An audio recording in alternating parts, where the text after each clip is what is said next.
الحمد لله رب العالمين والصلاة والسلام على سيد الأنبياء المرسلين وعلى آله وصحبه أجمعين. قال الله تبارك وتعالى في القرآن المجيد والفرقان الحميد: فأعوذ بالله من الشيطان الرجيم، بسم الله الرحمن الرحيم. إنا نحن نزلنا الذكر وإنا له لحافظون. وقال رسول الله صلی اللہ علیہ وسلم: خیرکم من تعلم القرآن وعلمہ. الہی رونق اسلام کے سامان پیدا کر، الہی رونق اسلام کے سامان پیدا کر، دلوں میں مومنوں کے الفت قرآن پیدا کر، دلوں میں مومنوں کے الفت قرآن پیدا کر. قابل قدر جناب صدر حضرات اساتذہ کرام اور سامعین، السلام علیکم ورحمۃ اللہ وبرکاتہ. بندہ اس نورانی محفل میں قرآن کریم کی اہمیت پر روشنی ڈالنا چاہتا ہے. آپ سے گزارش ہے کہ میری موضوعات کو غور سے سنیں.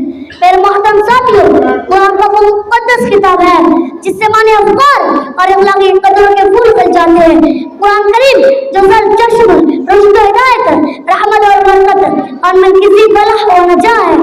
اللہ تعالیٰ نے اپنے کلام کو رسول کریم صلی اللہ علیہ وسلم کے ذات گرامی پر نازل فرمایا ہے، جو خود حافظ تھے اور حفظ قرآن کریم کی تعلیم کو پسند فرماتے تھے. ایک موقع پر رسول صلی اللہ علیہ وسلم نے ارشاد فرمایا کہ سب سے اعلیٰ بہتر وہ آدمی ہے جو قرآن کو سیکھے اور سکھائے.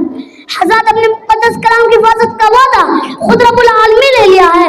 چنانچہ ارشاد ہے: انا نحن نزلنا الذکر وانا له لحافظون. اللہ تعالیٰ نے اپنے اس قول کے تائید اس طرح فرمایا کہ چھوٹے چھوٹے بچوں کے نازک سینوں میں اپنے کتاب مقدس کو محفوظ فرما دیا. تو ارشاد ہے کہ حفاظ کرام نے حفاظ قرآن کی حفاظت فرمائی ہے اور ہر فن کے ماہرین نے اپنے نوعیت سے قرآن کی حفاظت فرمائی ہے.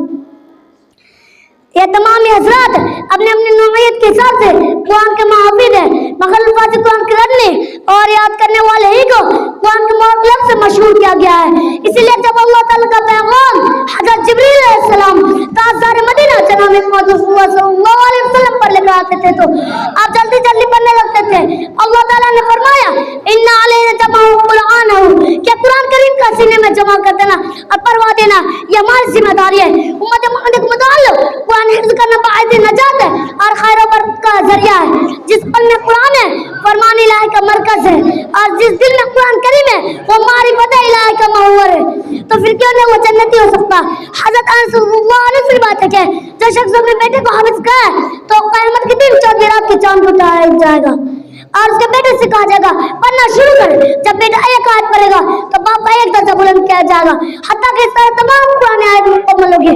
اللہ اکبر ایک حدیث میں آیا کہ جو شخص قرآن پڑھے اس پر عمل کرے تو قیامت کے دن اس کے والدین کو ایک تاج پہنا جائے گا جس کی روشنی آفتاب کی روشنی سے بھی زیادہ ہوگی.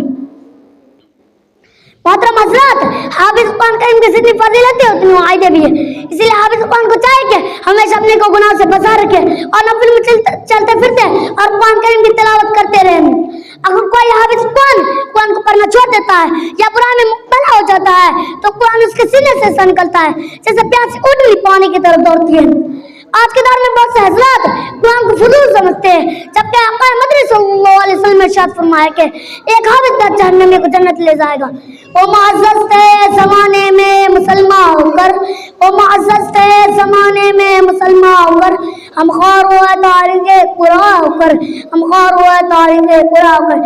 جسے فضول سمجھ کر بجھا دیا تو نے وہ چراغ ضلع تو روشنی ہوگی، وہ چراغ ضلع تو روشنی ہوگی. محترم حضرات، زندگی کا کون سا حصہ ہے جو قرآن سے درست نہیں ہو سکتا؟